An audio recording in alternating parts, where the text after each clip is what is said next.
Assalamualaikum warahmatullahi wabarakatuh. Halo teman-teman, hari ini kita akan melakukan podcast. Podcast ini bakal ngobrolin topik yang sering kita dengar, yaitu korupsi dan suap. Dalam Islam, ini bukan cuma pelanggaran hukum negara, tapi juga dosa besar yang dampaknya bukan cuma ke negara, tapi juga ke diri kita sendiri dan akhirat.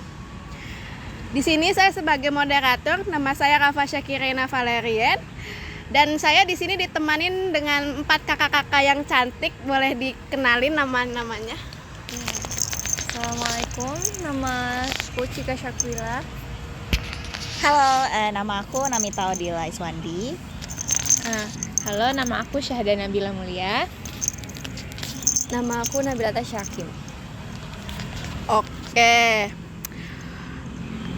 Buat Kak Namita, aku mau nanya nih, menurut kamu sebenarnya apa sih korupsi dan suap itu, dan kenapa kasusnya di Indonesia kayak nggak ada habisnya gitu?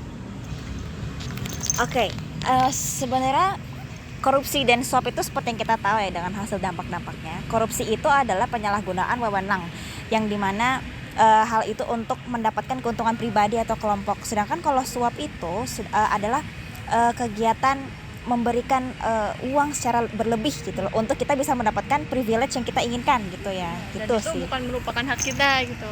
Iya, ini bukan hak kita, makanya ini sebenarnya ada perbuatan yang salah gitu sih.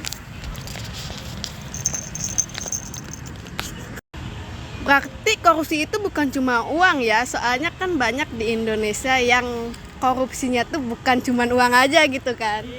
Iya, benar banget. Jadi tuh misalnya, tapi kalau misalkan dari yang uang nih ya, contoh kayak kita korupsi kayak Pejabat yang paling pejabat gampang sih paling banyak dan paling Paling umum sih pejabat.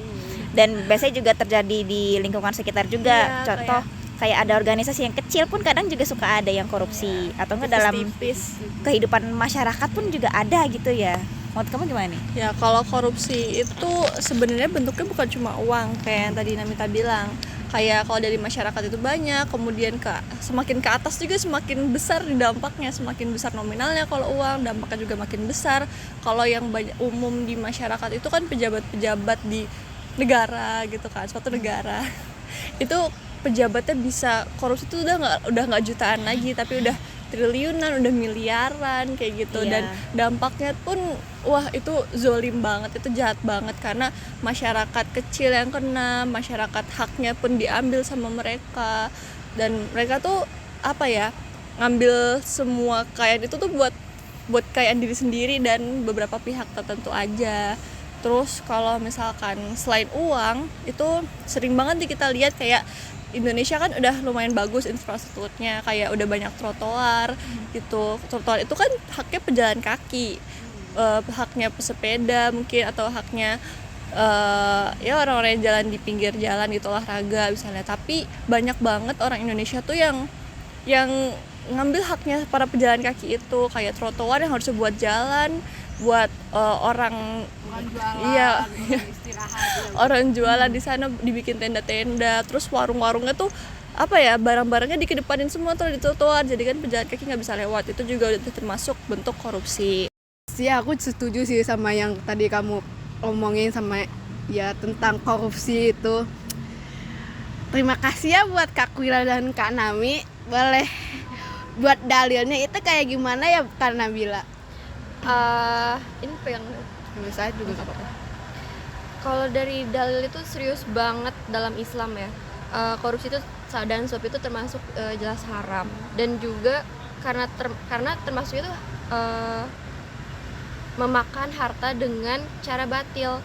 Allah berfirman dalam Al-Quran, dan janganlah sebagian kamu memakan harta sebagian yang lain dengan jalan yang batil. Bahkan Rasulullah secara tegas melaknat pemberi suap, penerima suap, dan perantaranya. Artinya semua yang terlibat itu karena dosa. Kenapa bisa sampai dilaknat semuanya itu? Karena suap itu termasuk keadilan, bukan cuma soal uang, tapi merusak tatanan hidup. Islam itu menekankan amanah dan kejujuran, dan korupsi itu kebalikannya. Oh gitu ya. Oke, terima kasih ya buat Kak Nabila. Buat Kak Syahda nih, dalam Islam itu hukuman untuk pelaku korupsi itu gimana sih? dalam Islam korupsi itu merupakan dosa yang besar ya, dan mendapatkan hukuman nggak hanya di dunia tapi juga di akhirat.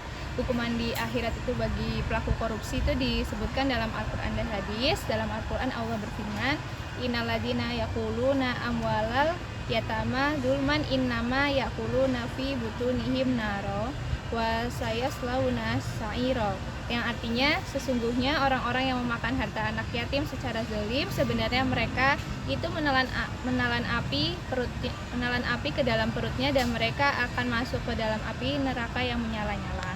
Quran surat An-Nisa ayat 10. Kemudian ada Imam Syamsuddin Al-Qurtubi dalam tafsir Al-Qurtubi menjelaskan bahwa orang yang memakan hak orang lain itu yang memakan hak orang lain kalau akan di akhirat akan mendapatkan ancaman yang paling dahsyat dan pembakaran berupa hukuman yang setimpal atas perbuatan korupsi.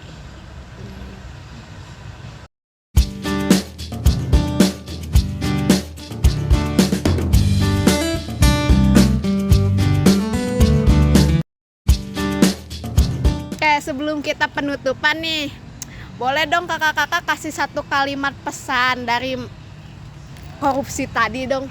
Boleh dari Kak Nami dulu, Kak Mila dulu. Oh, aku dulu. Kalau kalimat ya, menurut aku sih korupsi itu kejam dan sangat amat merugikan sih. Jadi kayak no, you don't have to do corruption. Corruption, oke? Korupsi dan suap itu semua orang bisa melakukannya, mau orang yang punya jabatan atau orang kecil, dalam bentuk apapun. Dan itu mungkin terlihat menggiurkan, tapi sebenarnya ada yang ngawasin kita loh. Dan itu akan ada hukumannya, akan ada konsekuensinya. Dari Kak Syahda mungkin?